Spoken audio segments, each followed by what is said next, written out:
So guys, welcome back once again. The ICC are now bringing up the heat day by day as they've now finally pushed and made Tinubu sign for Nnamdi Kanu's release. They've declared Nnamdi Kanu victorious because they've seen nothing wrong with Nnamdi Kanu, and they've seen that Nnamdi Kanu's intentions are pure. And Nnamdi Kanu has nothing evil he's planning of. And Nnamdi Kanu has never involved in any terrorism, or he has not sent any order for his people to attack or to destroy any of the Nigerian property or the Nigerian government officials. The ICC have now told Omotosho that, look, you sentence the wrong man to life imprisonment and you will not go scot-free.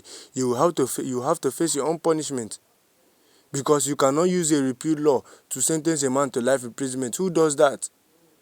It is never done in any way.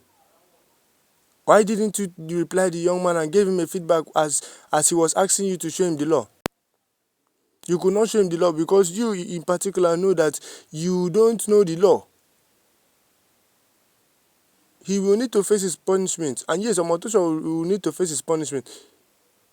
Well, if you're new to this channel, do what to like this channel videos, share this channel videos, always leave a free message Nnamdi Kanu in the comment section, and most importantly, hit the subscribe button and turn on this channel notification bell so that I won't be missing any channel update about Nnamdi Kanu. So I love this pressure that the ICC are now bringing. I love the heat that they are now bringing, which has made Tinubu to sign for Nnamdi Kanu's release, something that he has not been wanting to do. He has now finally done it because of the ICC. These are the kind of information we always want to hear.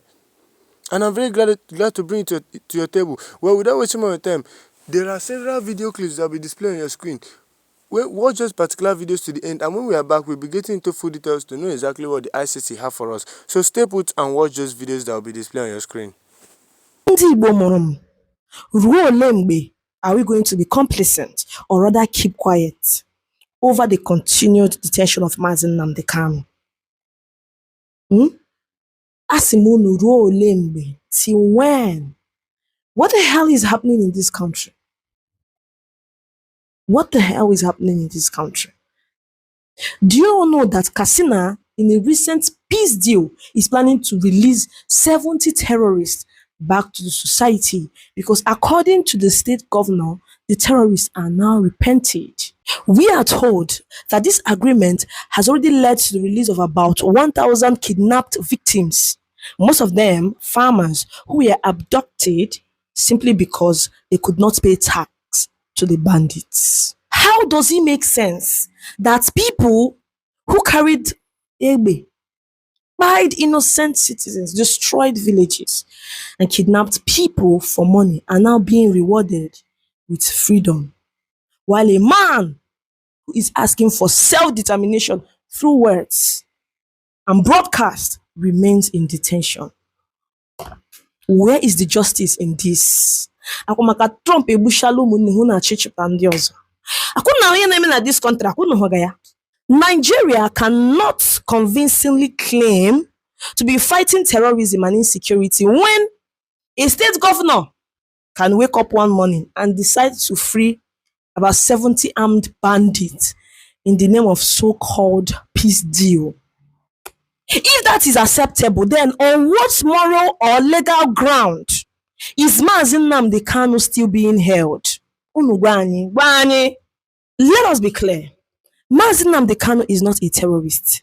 He is a freedom fighter, advocating for self-determination, which is a right recognition in international law and even acknowledged in different forms within constitutional frameworks around the world.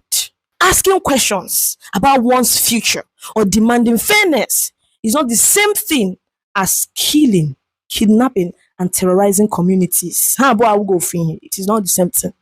The idea of repentant terrorists is deeply troubling. After years of bloodshed, mass kidnappings, destroyed farmlands, and unmarked graves, the final reward for the perpetrators is freedom and negotiation. Meanwhile, the victims are left with lifelong trauma, broken families, and empty farmlands. Communities are left to mourn with no real justice or closure. Think about the soldiers, police officers, and local vigilantes who have sacrificed their lives trying to protect these communities. Many of them died in ambushes, faced bullets in forest, and spent sleepless nights in dangerous operations, all in the name of restoring peace. What message does he send to their families and surviving colleagues when the same criminals they fought and died confronting are later released without facing proper justice? One of the enemies of Igbo progress in Nigeria are Yoruba people. Go and check. Baba seized goods of a renowned Igbo businessman, Clement Ibeto. On his bid to draw Clement Ibeto back, he brought millions of Nigeria back. Do you know the person that released that goods for Clement Ibeto? It was Yaradua, a Fulani man. Baba contributed to the closure of so many seaports in the east. Baba was the reason why there is no seaport today in the whole southeast. Today he's now trying to make Nigeria better. Yoruba are the #1 enemy of Ndibo, not Fulani, not Hausa. My time is almost up. I want to see Nigerian works before I leave Obasanjo. Baba never thought of this when he was the president. What do you think about this? In my own opinion, what I think about this is this. Baba, when he was the president, contributed to where we are today. And that is why God cannot do anything about Nigerian case. Because we caused it. We brought it upon ourselves. Baba, as at 1999, contributed to the backwardness of millions of Nigerians. When I say millions of Nigerians, I am talking about everybody, both Yoruba, Hausa, Igbo, Fulani, everybody. Millions of Nigerians. Baba contributed to their backwardness on the bid to deal with one Igbo man.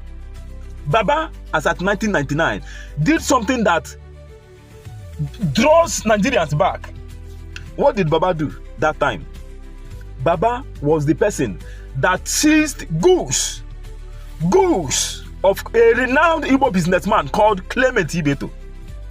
The action of Baba, as at that time, contributed to the backwardness of millions of Nigerians. When I say millions of Nigerians, I'm not talking about only Igbo. Yoruba, Igbo, Hausa, Fulani, Ijo, Ikwere, Tiv, Idoma, millions of Nigerians. Today, Baba is now out. That was why each time I see him following P2B, I'll be like, what is wrong with this man? This man contributed, single-handedly contributed to that when he was trying to deal with one Igbo man. And that was why the other day I saw somebody online, he was analyzing Nigerians as a big tribe when it comes to Hausa, Igbo, and Yoruba.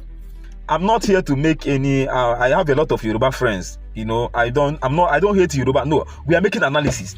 One of the enemies of Igbo progress in Nigeria are Yoruba people. Go and check. Baba seized goods of a renowned Igbo businessman, Clement Ibeto. On his bid to draw Clement Ibeto back, he brought millions of Nigeria back. Do you know the person that released that goods for Clement Ibeto? It was Yaradua, a Fulani man. Baba contributed to the closure of so many seaports in the east. Baba was the reason why there is no seaport today in the whole southeast. Today he's now trying to make Nigeria better. Yoruba are the #1 enemy of Ndibo, not Fulani, not Hausa. But some Hausa, you know, Igbo man, there's something about Igbo people. Yoruba will not make a direct threat to your life as an Igbo man, no. But they will make a direct threat to your progress. But Hausa man don't care about your progress, your wealth or whatever. But because of their religious affiliation, they can make a direct threat to your life. So an Igbo man values his life most than property. So because of religious issue in the north, which led Northerners to make direct threat to an Igbo man's life, Igbos find it difficult to understand them. And that's why if you ask an average Igbo man, he will tell you, or he sees it, that Northerners, because of their religious belief, that they don't like them. But it's not like that. So guys, welcome back once again. I believe we've all watched just 2 video clips that was just displayed on screen. You can see exactly what those people they are trying to say. Now let's get into full details. As you can see on your screen, Justice Omotosho's handling of the case has therefore come under intense criticism, with critics alleging that judicial discretion was exercised in a way that ignored binding court precedents and constitutional safeguards. Human rights advocates insist that judicial immunity does not extend to acts that enable or legitimize fundamental rights violations. While the ICC does not intervene directly in domestic trials, it operates on the principle of complementarity, meaning it steps in when national systems appear unwilling or unable to uphold justice. International legal commentators argue that the continued detention of Nnamdi Kanu in defiance of prior court rulings creates a perception of judicial failure that invites international scrutiny. This has led to sustained diplomatic pressure, legal advocacy campaigns, and global calls for Nigeria to resolve the matter internally by adhering strictly to the rule of law. The message from the international community is clear: continued disregard for due process risks reputational damage and possible future accountability under international law. They argue that compliance with the rule of law would neutralize international pressure and prevent the situation from escalating into a broader international legal dispute. For Justice Omotosho and Nigeria's judiciary, this moment is widely seen as a critical test of integrity, legality, and respect for human rights. So guys, we have now read in full details, and now we've now understand everything I was trying to tell you. Well, I would love to have your take on this. Do well to tell me your thoughts in the comment section. Always like this video, share this video, and leave a free Mazi Nnamdi Kanu in the comment section. And most importantly, hit the subscribe button and turn on this channel notification bell so that I won't be missing any trending updates about Mazi Nnamdi Kanu.